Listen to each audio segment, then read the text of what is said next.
हमारे माननीय जितेंद्र आव्हाड साहब, शमीम भाई, शानू भाई और भी एनसीपी शरद पवार के जो नेता है, इनका स्टैंड मुझे कहीं ना कहीं सही लगा कि हो सके इनके साथ ज्वाइन करके मैं मुमरा का कहीं ना कहीं भला कर पाऊँ। भला तो बहुत हुआ है, विकास तो बहुत हुआ है, रोड बने, गटर बने, नाले बने, हॉस्पिटल बना, स्टेडियम बना, सब बना है।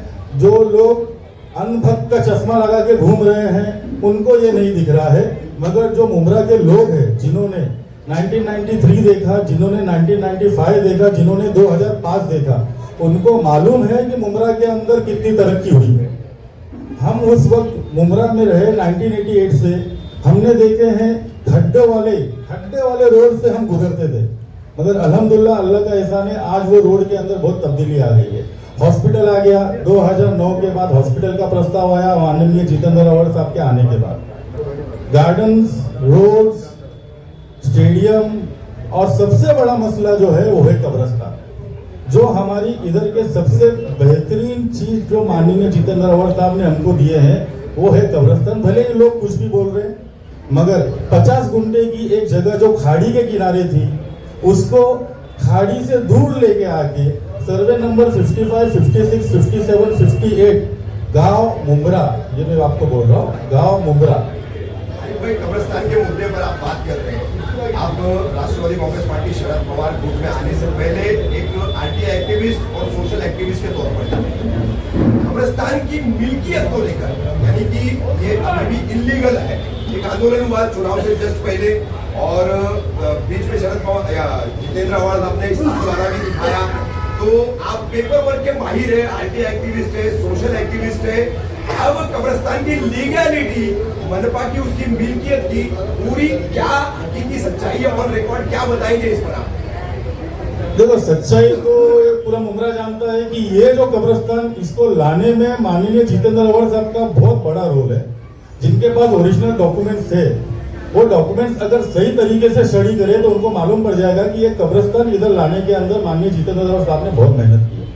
अपना कब्रिस्तान सर्वे नंबर 107 में था, जो 50 गुंठा था, और जो खाड़ी के एकदम लग के किनारे शिया कब्रिस्तान के बाजू में है, जो ओरिजिनल हमारा रिजर्वेशन था 2011-12 के अंदर, उसको सर्वे नंबर जो है 64, 65, 67, 68 के अंदर जो ट्रांसफर किया गया, वो माननीय जितेंद्र आव्हाड साहब के मांगनी पे ट्रांसफर हुआ है। उसके लिए बाकायदा प्रेस कॉन्फ्रेंस हुए, लक्ष्यवेदी हुए, मीटिंग्स हुए, महासभा के ठहराव हुए, सब हुए, मगर लैंडलॉर्ड का जो इशू चल रहा था, जैसे मित्तल का इशू चालू था, तो मित्तल का जो इशू था,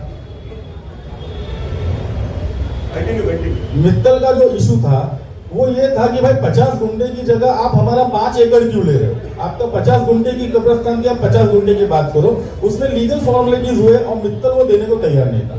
बाकायदा रिटन स्टेटमेंट है मित्तल का, जो उसने थाने म्युनिसिपल कॉर्पोरेशन के अंदर फाइल किया हुआ है।